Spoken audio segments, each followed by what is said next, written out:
We're old in a context of our sport, but we're young in the context of life. Our priorities change quite quickly, and our thoughts and feelings around our career changes quite quickly as well. I thought I was going to retire 3 years ago, but I'm still here. And Mitch is very supportive of me to be able to go and do that and be a part of these new opportunities, which is great. Hello and welcome to Separate Bathrooms. We would like to acknowledge the Gadigal People of the Eora Nation, the traditional custodians of this land, and pay our respects to elders, both past and present. My name's Brahe-Daddo. Welcome to Separate Bathrooms. Nice. This is I'm my wife. Daddo. Yeah. Love it all. We've done over 100 of these and they're always different. We still haven't really nailed it properly, I don't think. I think every time I'm like waiting for I don't know. Yeah, but that's what I love about it. Maybe we need a catchphrase. Do we? I don't know. No, that's so 90s, 80s, 70s, don't you think? Catchphrases are good because people can hang on to them. Like I know your favourite guy, Tom, on that show on the ABC that you like. Tom Gleeson. Yeah, when he said, there he goes. There he goes. There she goes. Yes. We love those sort of catchphrases. I've noticed that he hasn't been saying that lately. He's dropped it? I think even he's tired of saying it, Wow. as you probably do with most catchphrases. I guess so. Yeah. I guess well, look, here's the thing. Today's couple are quite unique. They're both headliners of elite sporting teams, and they are playing at the top of their game and are not only in Australia's most senior teams, they are both leaders and key to the success of those respective teams. Now, according to Dr. Google, now this may not be correct, when I looked up famous sporting couples, there was only one couple where both were sports people. Like a married couple. Yeah, and that was Andre Agassi and Steffi Graf, and they're both retired. Okay. Right? They're not present players. And all the other ones just had one player and an actress or a model or someone famous. Yeah, exactly. Yeah. So our couple today, they could be unicorns. Oh, I love unicorns. You do? I do. Oh, so do I. I think you're a unicorn sometimes. Oh. Yeah. That's a good thing. Yeah. Yeah. Take it as a good thing. They are the only couple to be awarded Player of the Tournament in the World Cup history. Cricket is their game. They are married and are currently playing, as Ali said, at the highest level for our country, Australia. Mm-hmm.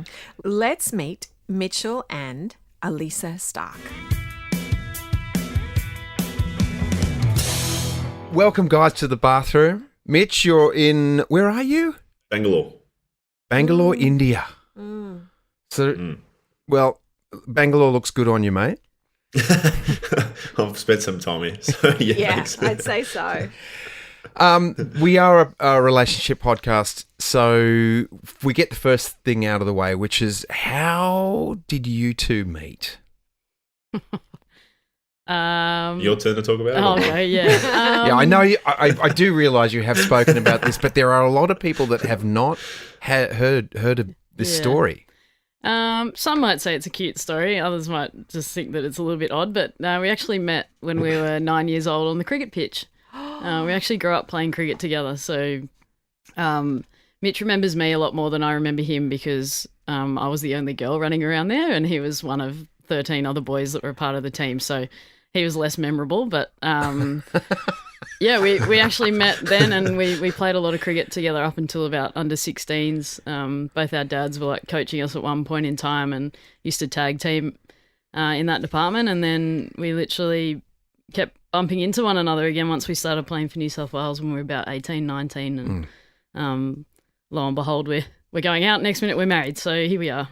Okay, well, hang on. That's a big broad stroke. Yeah, sorry. I just skipped through the end of that. That's okay. I had the next question ready, don't I? Yeah. Do you both remember, and it might have come at different times, of course, but do you remember that moment where you went, oh, actually, I think I'm in love with this fellow or in love with this lady? Do you remember that moment? Did it come at the same time? I think I chased longer than mutual feelings. I don't know. Right. Okay. So you were on the chase. How about you, Alyssa? I think Mitch was more interested way more than I was. I will say that. But I don't think I can exactly pinpoint the moment, but we were friends for a long period of time. And what I will say, it was a weird transition into all of a sudden you're dating when Yeah. we were hanging out nonstop for about 2 weeks, and then I think at one point we both looked at one another. We're like, "Are we going out?" And then it was like, "Yep." And then Mitch was off on tour somewhere to India, and then I was somewhere else in the world. But all of a sudden, we were a thing. So that's probably when I thought, "Oh, this is something important." But we were kind of just two friends hanging out, I reckon, for a long period of that time. How did your dads respond? My parents were over in Singapore, so they had no idea that any of this was going down. But yeah, they were fine with it. I mean, both our families have known one another for a really long period of time, so it was kind of a nice, like an easy introduction back into the family almost. But Dad was fine. I think Dad was pretty happy that, you know, Mitch was a cricketer too in some sense. Yeah, I was out of home, so that was probably was I? I was at home underneath the house for a little bit there, and then I was out of home. So Oh, you like Harry Potter, living under the staircase? Oh, kind of. We had shared rooms as kids, and then I got older and was going into town for training for cricket and out west for uni, and then inner west for work. So I was going around in circles, and then moved out of home to sort of not have to drive as far. And then I think I ended up living in with you for a little bit at the family home while I was in transition, and your mum and dad were in Singapore. Yeah, they don't know that, so surprise. Hey, we love a surprise.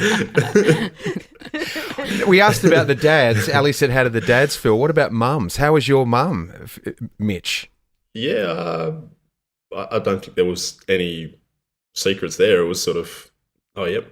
I think Alyssa came and stayed over wherever I was staying in the basement or whatever for a few nights, and that was that. But yeah, I think that was much the same as the dads. It was a pretty easy transition with the families knowing each other for a long time. So I don't. There may have been. I don't know about it, but I think it was pretty easy. Julie loves me. I'm good. Yeah. I'm the extra daughter. It's fine. It was a seamless transition. I'm sure. I mean, the fact that you've known each other for that long, and you know, the dad's coach. I mean, it'd be like almost like an arranged marriage. If they must have gone, of course, you guys have to be together. I love it. How about the proposal, Mitch? How did that go? Oh, jeez. Alyssa's laughing. Look, I will say it was probably very us or very me, I guess. I bought a diamond, and I think I had it in the sock drawer for maybe 12 months before I got it made into a ring. And Alyssa still didn't know about it, so that was a good tick to hide that one. But then we finished the 2015 World Cup, and may have been on the cordials for a week, but we booked a little getaway to Hayman Island. It was April, so it was both our time off from cricket. I had a couple of weeks before I had to jet over to India for the IPL, so we went away, and I had these grand plans of, perfect, we've got a week in Hayman Island, we'll do it there. And I'd been on the cordials for a week, and we got to a day where it was like, well, let's have a day off it. And it was quite a nice day, and there was a few bushwalks around, and thought, we'll go for up to the top of the mountain, just go and watch the sunset.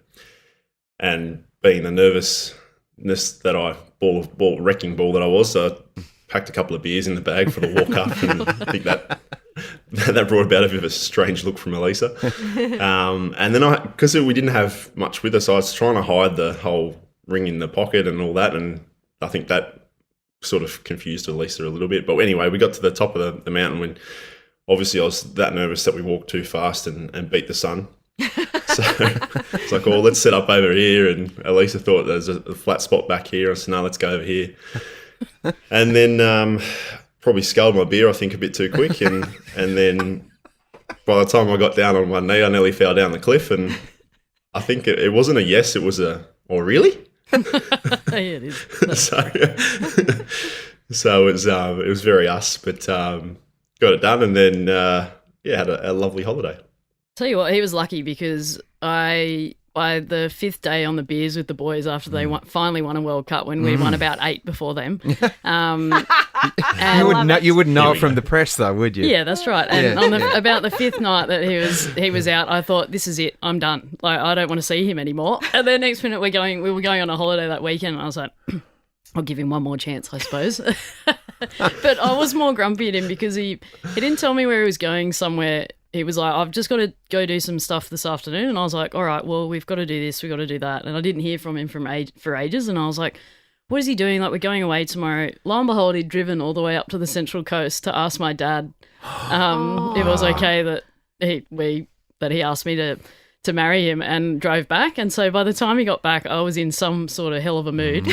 And then looking back on it, I'm like, oh, well, he's done really well to do that and then come back with me being grumpy and still want to propose. So I guess I'm lucky. I thought you were going to say, Mitch, that I pulled the sock out with the diamond in it. I thought that was going to be the proposal because you said I had this diamond in a sock drawer. I was like, this is not going to be. This is going to be a cute story for a minute here. I thought I managed it pretty well. I did have to go and pick up the ring from the jeweler mid World Cup, and then I think I'd sort of pushed the limit with celebrations and chasing her around the house when she didn't want to be in the same bed one night. But It's amazing what 5 days on the pickle juice or how that'll tenderize you. Your brain kind of goes a little mushy. So the proposal went well. How long after that till you actually did the nuptials? And did you do that in Sydney? Did you do that somewhere? That's what I thought photographs looked like that. Yeah, it was 12 months, right?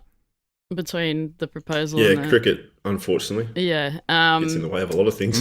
Yeah, we actually got married at Clareville, down on the water there, and had the reception at the boathouse at Palm Beach. So it was a really, really enjoyable event. It was more of a party than a wedding, which we thoroughly enjoyed. But I was at a World Cup just before we did get married, and Mitch ended up being injured, I think. So he was at home. He planned the wedding himself in 6 weeks while I was away playing a World Cup. Wow. And came home and did the final touches, and all of a sudden, the next minute we got married. So he had his little folder. It was very good, very cool. Oh, The multitasker. What year was that?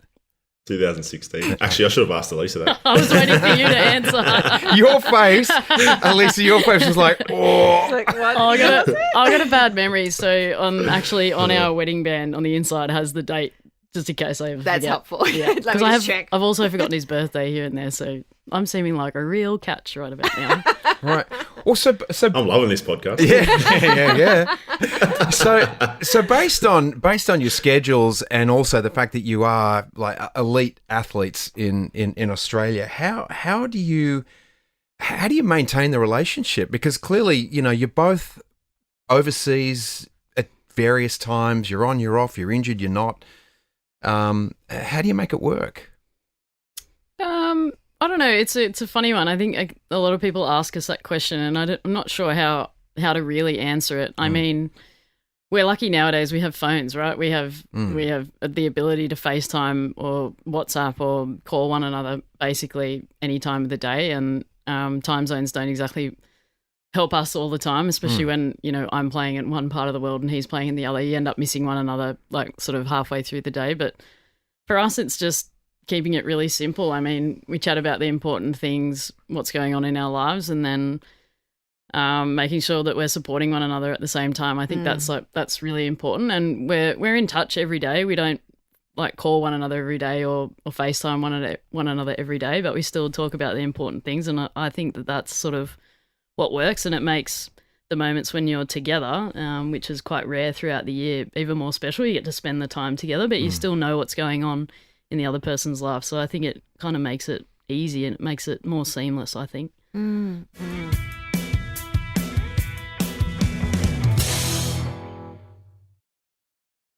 I don't play golf, but my husband really wants me to play golf because when he comes home from a golf game, he will talk to me about the golf game, whether I'm listening or not. And he would go hole by hole if he could, but he does condense it down usually. I've learnt to do that. Cam, you can just ring me if you like. Thanks. Just ring me. I'll debrief it with you. You have someone now. So, I mean, how about for you, Mitch? Is it helpful that, Alyssa is in the same sport? Do you guys talk cricket all the time, or is that just like you live it so much that it's the last thing you want to be talking about? Alyssa loves watching cricket a lot more than I do. Okay. So there's one thing there. I think that we pick and choose the times quite well. We're not ones to talk cricket all the time or reflect on every game or every performance, but I think we both pick up on little moments when it might be a question about something or how you're going or what do you think about that. So we've certainly got enough staff members amongst both groups to do that side of it for ourselves, but I think we've sort of known each other long enough, both been in the game long enough to know the moments that it is a little question or conversation about cricket, and then the majority of the rest of the time it's either talking about golf, what's wrong with our golf, or the dogs at home, or what's going on outside of cricket. So I think to go back to the golf one, I think I'm certainly not, it's not lost on me how fortunate I am to have a wife that likes to play golf and have a beer. There's a lot of boys that are quite envious of that, so I'm very grateful there. But no, that's something we both thoroughly enjoy to do outside of cricket. Is to we're not competitive at all, so that's there's another side of it, but it's a nice one to have together as well. Yeah, I mean, that's the thing. I have played golf with you both at Longreef. And part of, I will come home to Ali and I'll say, I had a hit with you guys or saw you on another fairway, or there are other people that play with their wives, and I'm like, and I've said it for years because I've had to go on location. I'll be in Canada in the boondocks, but I'm playing on Banff, a golf course, and there's a moose walking by me, or there's kangaroos over in WA, and I'll ring her up and I'm going, I saw kangaroos on the golf course. You got to come and play with me. This is nature at its finest. Eagles, flying across. What is my point? When I played with you guys, I love the banter that you guys put on each other, and it's because there seems to be. The romance is sort of gone, but there's a playful kind of a playful banter where you guys push each other. Do you mean just on the golf course, though, right? Oh, I don't know. And the romance I'm curious about that. Is there a banter that happens at home where you guys do you give each other crap about, a shot that you might have missed or collapsed under the pressure or something like that? Yeah. Married a wicketkeeper. Yeah, that's right. He's married to a wicketkeeper who spends her life giving banter to a lot of other people and telling them how bad they are at everything. But but I think that's what makes it like more fun. And we are two really, really competitive people, and I think that can turn nasty. But we've found a way to sort of keep it humorous to an extent. But it's good fun. I will say the biggest piece of advice I will give you if you do start playing is do not play mixed foursomes together. They call it divorceums for a reason. Yeah, I think Mitch and I came dead last at the mixed foursomes at Longreef, and we're both like not too bad at golf, but we were shocking together. Okay, so for our Cam, I've been given one chance. I got a new. I had one game of golf, and now she's gone for the lowest handicapper at the golf club, and I'm not happy about it. I moved on. Who'd you go to? Noxie. Edgell. Edgell. Okay, all right. So golf is the pressure. It's an individual sport. Golf, but cricket is too. You explained that to me, Alyssa, when we talked the other day about that it's based on stats at the end of your career. So it is an individual sport in that, though you're playing within a team. I love that analogy you gave me. So there is pressure, and you guys cop it from all angles, from keyboard jockeys at home on the internet to proper sports writers and people that analyse the game correctly.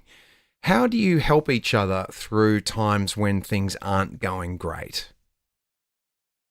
Yeah, well, I think, and this is following up Mitch's answer before about, is it lucky that we both do the same thing? And I think the positives of both of us going through the same thing almost at the same time is hugely outweighs the negatives of being on opposite sides of the world. I think.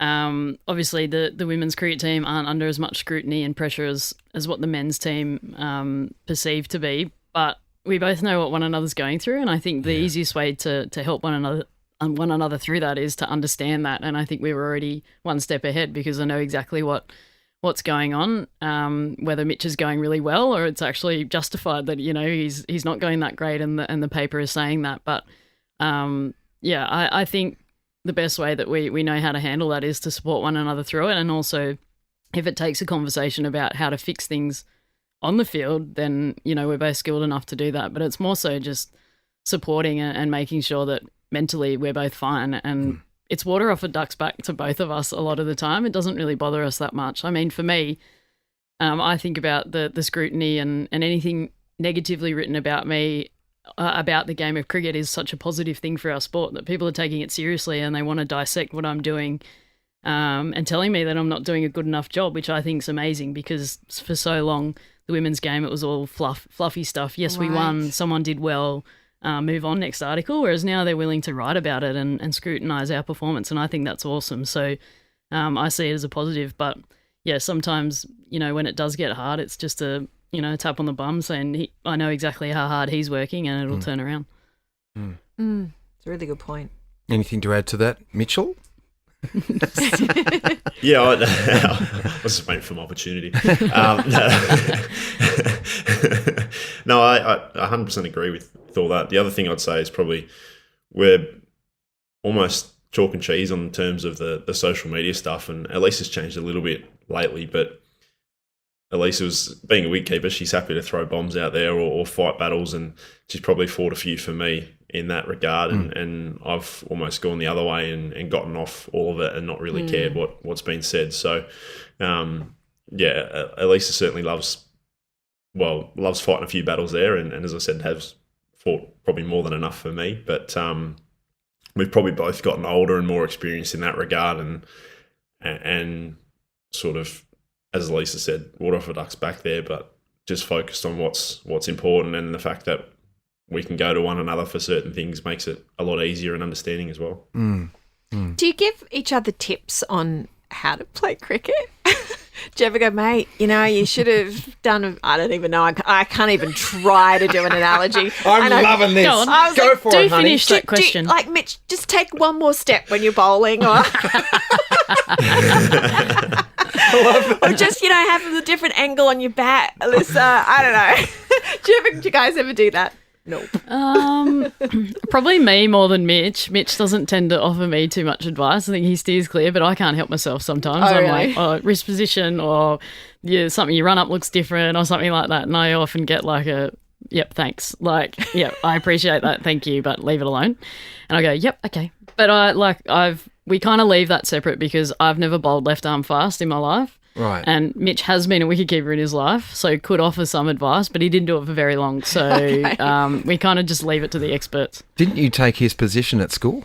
Yeah, in one of our the rep team that we grew up playing with, we actually shared the wicketkeeping for 4 or 5 years, and then Mitch started to grow out a little bit and decided to bowl. So it was just me and another kid that was sharing the wicketkeeping. So he moved on. He got better. Yeah, wicketkeepers are traditionally smaller in stature. He used to be Small in stature. He went the other way. He went from like this way to then the long way. So he started out a little bit smaller. I put it that way. Just jumped in that opening, didn't you? I put it as politely as what I could. He stretched out. Here's a question. So I forgot, Mitch, that you were also a wicket keeper.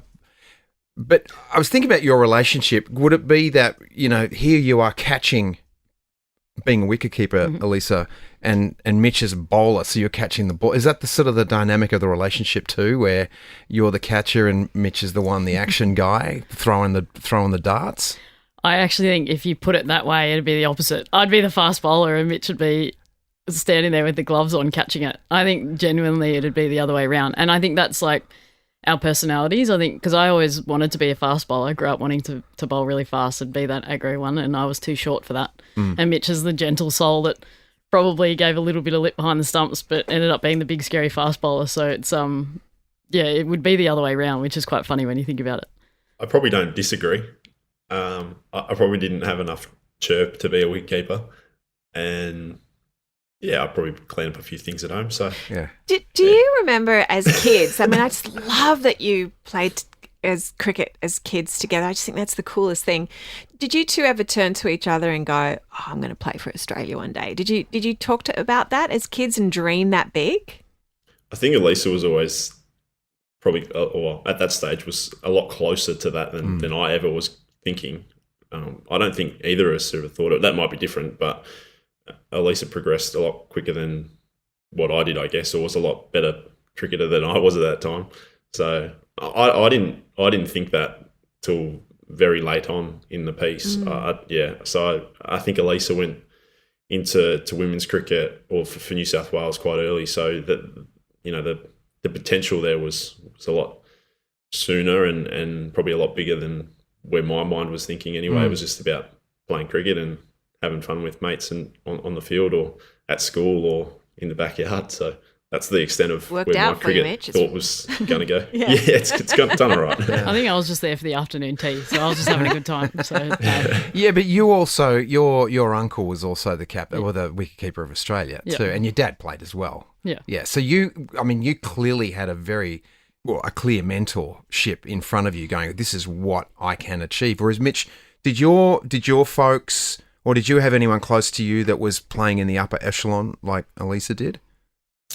No, Dad was always a coach and in junior cricket. So at least when I played rep cricket together, but in junior cricket, Dad was heavily involved in the club and was my coach from under 9s through to under 16s, and then I played a little bit of senior cricket with him. So he played underage baseball for New South Wales, but and Mum played hockey, but nothing to the extent of representative cricket or anything like that. So they were just.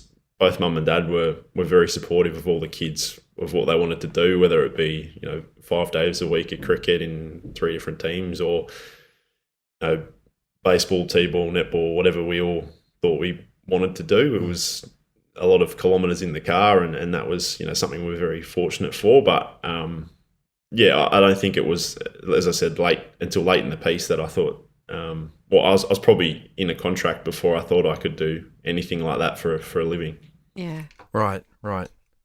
What's the favourite thing that you would say about being married to each other? I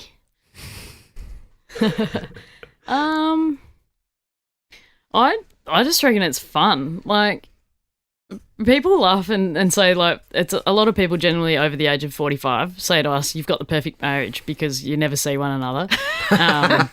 Yeah. And we laugh about it and think it's not that funny at 33. Like, we actually like one another. We want to spend time together. But that I kind of really enjoy when we are together, because it is a little bit rare throughout the year, but we spend a lot of time together. We're still like, I still think that we're best mates, and but we're married and we really like one another still. And I just reckon it's really fun, and we have a really enjoyable time together, and that's probably my favourite thing. Geez, that's nice of you. Yeah, I probably don't tell him that enough. No, I'd agree. I think apart from the times apart, like you say, the times together are a lot of fun. But I think we challenge each other at different stages, and not always on the golf course, but happy to challenge each other at certain times, and that keeps it fun as well. And I think the fact that we do make the most of the small times we have together, whether it's making sure we're injured together or something like that. But we're pretty good at that. It does make it more enjoyable. Yeah, of course. Okay, so when you are together, Mitch, you're home from Bangalore, you haven't got Indian Delhi belly or anything like that. You're both feeling fit and happy and back in the house again. When you're not playing golf, do you enjoy similar musical tastes, podcasts, streaming shows? Is it fairly, are you back and forth? How do you relax, and do you always agree, and how do you sort that out? Oh, we love this podcast. Thanks. Oh, yeah. There's your check. You know what? Actually, we're quite different. Yeah. I will say that. Yeah. And Mitch is really into his country music at the moment, which I can't stand. I'm still in my emo punk rock stage from teenage years. I'm still there. Okay. But we don't actually. We have started watching some shows together, but we did start one a while back. I'm going to tell this story because, it's relevant. We started watching Billions or something like that together. Yeah. And we were like, oh, we're at home. Let's watch it together. This will be great. Anyway, I went out. I reckon I went to hockey training or something and came home, and there's Mitch on the couch watching it without me. And I've never felt so betrayed in my life. I think I literally said, I wish that I walked in and there was another woman here, because I actually think this is so much worse. And we've sort of put that aside. So we I was a little bit nervous to go there again. I thought, you know what, I'm not going through this all over again. But we are, when we're at home, we tend to watch the similar sort of shows of an evening. But we don't sort of like watch Netflix or anything like that together. That's for touring life. We leave all that for tour and then we compare notes later. Yeah. Ah, so we did get past it. We ended up watching The Last of Us together on tour. So we've gotten past it. Oh, we did. We've made amends. Okay. We got counselling and got there. May I recommend? Did you like comedies or is it dramas that you? I mean, you said Billions. That's kind of full on. A bit of both. Anything that's good. We love. Like we actually just sit down every night and watch around dinner time Taskmaster on Fox 8. Yeah, it's so good, and we just laugh our heads off. So we are on board with whatever comedy, drama. Excellent.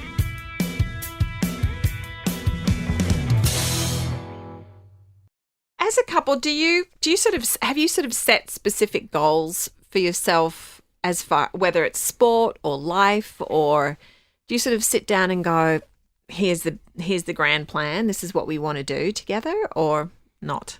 The goalposts are forever changing. Yeah, right. Okay. I wanted him Good to say answer. that before me. Okay. Yeah, well, it's funny you say that because we both we're old in a context of our sport, but we're young in the context of life, right? Yeah. So our priorities change quite quickly, and our thoughts and feelings around our career changes quite quickly as well. Like, I thought I was going to retire 3 years ago, but I'm still here. I'm still going. And Mitch is very supportive of me to be able to go and do that and be a part of these new opportunities, which is great. But in terms of actual goal setting and stuff, not really. I think we both seem to be really aligned on some of the stuff that's really important to us away from the game of cricket, which I really like and I really enjoy, and it makes it sort of easy in those discussions. But we both still got a little bit we want to achieve in our sporting life, and the rest of it will sort of take care of itself. But we won't be sort of playing cricket forever, if that makes sense. But we still want to enjoy it. Yeah. Yeah. Yeah. Is that where you're at, Mitch, too? Yeah, I guess I find it fascinating. Going back a little bit further to one of your points before about the whole individual sport, team sport sort of thing, and there's a lot of conversations about numbers and whatnot. And I find we're both very, whilst those numbers are still there, we're both very World Cup wins, team wins, series wins, that side of it, I think.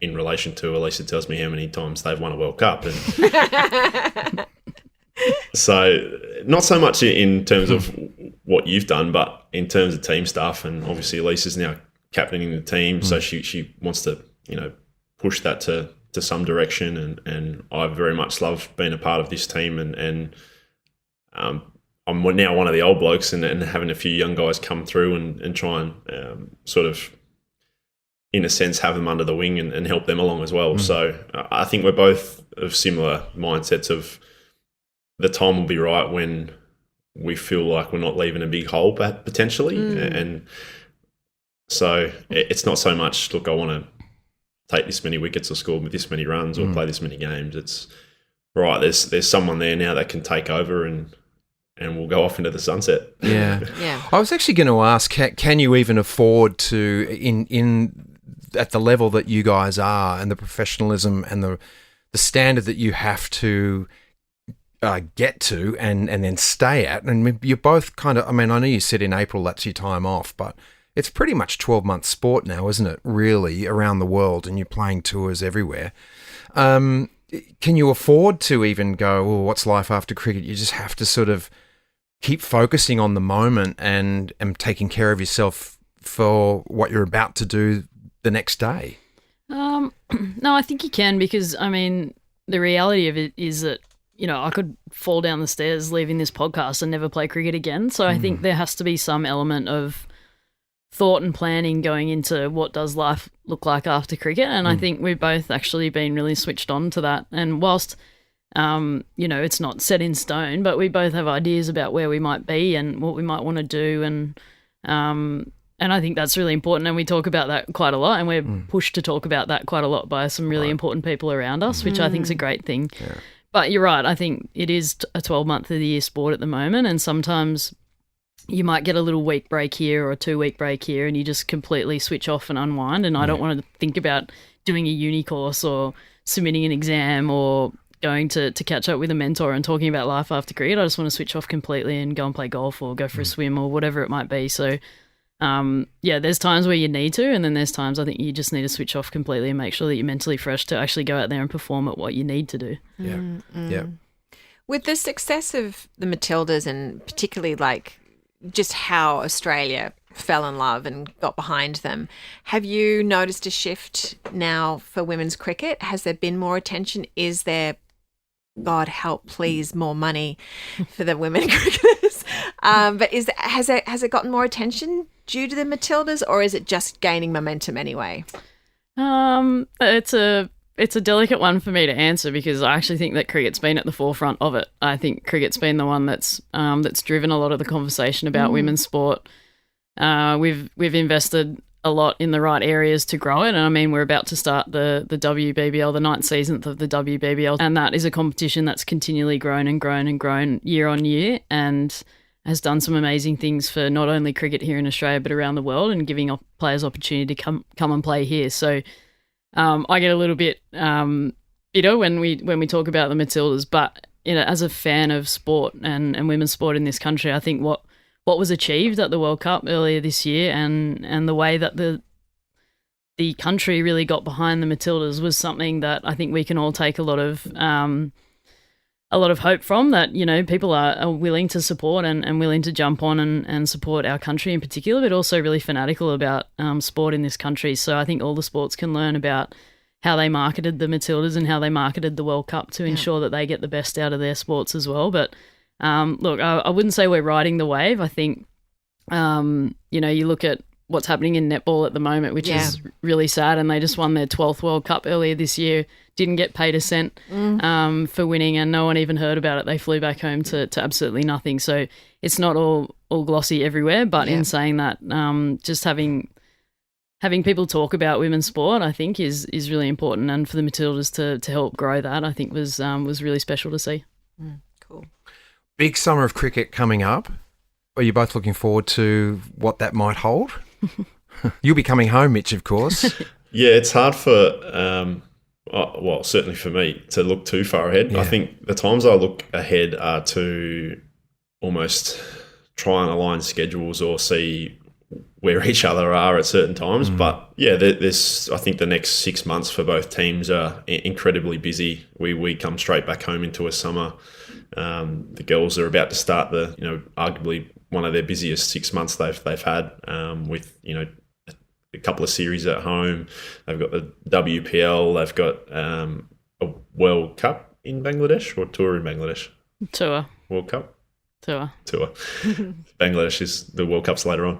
But yeah, so the next 6 months for us is for both teams are quite hectic and all over the world. But yeah, so I think for players at our experience or have been around long enough, you sort of have one eye on what's coming up, but you still got to, I guess, be focused on cliche side, be focused on the next day. Yeah, but they're cliches for a reason, though, aren't they? Because they do work.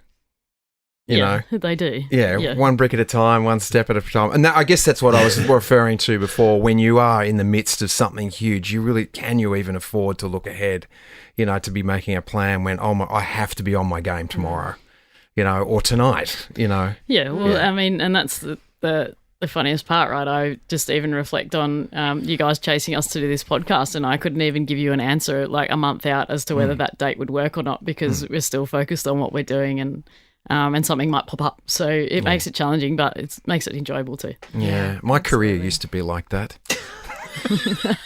I know exactly where I am now. Saturday mornings at Longreef. Saturday morning, baby, 7 o'clock. Wednesday morning. Yeah. Sometimes you know where I'm going to be. Whack! Damn it! Give me another ball. We do something called a 2-minute shower. So it's sort of a bit of a rapid fire questions just to keep your answers short, because we like to, as Cam always says, conserve water. Yeah. So we'll just ask you guys the same question. Okay. Do you want to go first? No, you set it up beautifully. I know. You I can- never set it up. I'm excited. I Mitch, did. Yeah. you answer first, and then I'll rebut Okay, if Mitch. need Oh, I be. like that as a plan already. Okay, Great. right, this is on Oh, you. here we go. If you could relive one day with each other, what day would that be? Wedding day. Oh. Wedding day. That was pretty fun. Yeah. I was really hungover, but it was fun. Tenderized. What the world needs more of is Time. Oh. oh yeah. I'm going to go compassion. Yeah. Mm-hmm.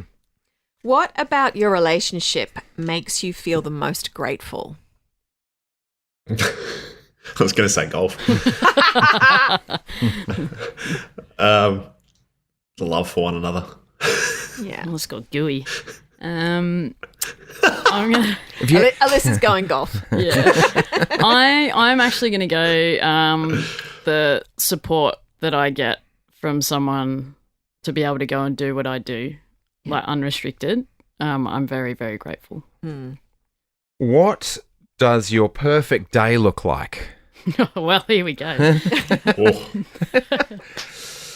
Starts with sleep a G. in, 18 holes, walk the dogs, go to the diggers, couple of games of footy and a few pots. There you go. Now for listener, the Diggers is a club that sits on the cliff of. Are you talking about Harbord Diggers? Yeah. Yeah, Harbord Diggers in Sydney. time. It sits on the cliff. It's brand new, redone. Several restaurants, great bars, good beers, Oh, wow. Big play. and lots of tellies. Lovely beer garden. Yeah. Right. Okay. You'll see us up there frequently. I actually don't have anything to add to that. It sounds perfect, and that's exactly what we do most weekends when we're home. So That's a ditto. if you see us up there, come say hi. All right, last question. One word to describe each other. One word. Passionate. Oh, that's not what I thought you'd go with. I was going to say caring. Nice. You Kind. guys, passionate and caring. Thanks for your time, Mitch. Thanks for jumping on from all the way over there in Bangalore. It's great to see your face, and have a great summer. And also, let me say this: you're both heroes to so many people, and it's not so. And I've gotten to know you a little bit personally. And I feel really grateful for that because you're not pretentious. You just go about what you do. Your actions speak way louder than your words, and you have integrity. And you know, Aussie sports is in a great place with you guys there, and I hope that you continue to be so for, you know, a little while longer. And when your playing days are over, that somehow you stay in it and mentor these young people coming through. Thank you. Appreciate that. That's very kind. Thank you. Yeah. I'm going to ditto that. Ditto, Daddo. Yeah. Thanks so much, both of you, for your time. It's awesome. Thank you very much for having us. Look forward to couples round of golf, I guess. There you go. Yeah. Which couple? Woohoo! Me and Alyssa will take on Throw you the balls two. up and see where they land. We're doing a crisscross. I think you'll get your brother dressed as a girl. That might work better. Well, he'd probably do that. I know he would. My friends, the Starc. Oh, now they're your friends. Well, That's they so are. nice. Yeah, I mean, know. you know, I see them. Yeah, and you we- talk very fondly about them at the golf course. Yeah, yeah. Well, House Starc, as you've called them before. the House of Starc. Yeah. Yeah. Well, Mitch's brother Brandon plays as well. Now, he is the high jumper, the Olympic high jumper, Yeah, right? yeah. What a family. Yeah, they're incredible achievers. Holy And moly. they're good people. Mm-hmm. So, I hope you, wherever you're listening, got something out of that chat. Enjoyed that Indeed, chat yeah. because they're just a great couple. Yes. I wish them all the best. Yeah, I love their relationship. I think there's a lot of good banter that happens between those two, and I think that's what keeps them sane in a industry that can be quite stressful. So I think humour is what's really helped them through, and they're just really cash Yeah. about the whole thing. Yeah, they literally are water off a duck's back. Yeah. I'm sure some things cut through, but that's where they step up for each other. Indeed, yeah. You know, they just enjoy each other's company. I might They're even good watch fun. cricket now. What I was okay. Oh, yeah, you'll be interested now. You'll see Mitch charging in, and there's I Alyssa know. behind the stumps. And I know. She's a great bat, too. Well, it was so funny. Every time we saw Katrina Gorry play, we were like, there's our girl. Yeah. There's Katrina. Go, It's like Gorry. our best friend.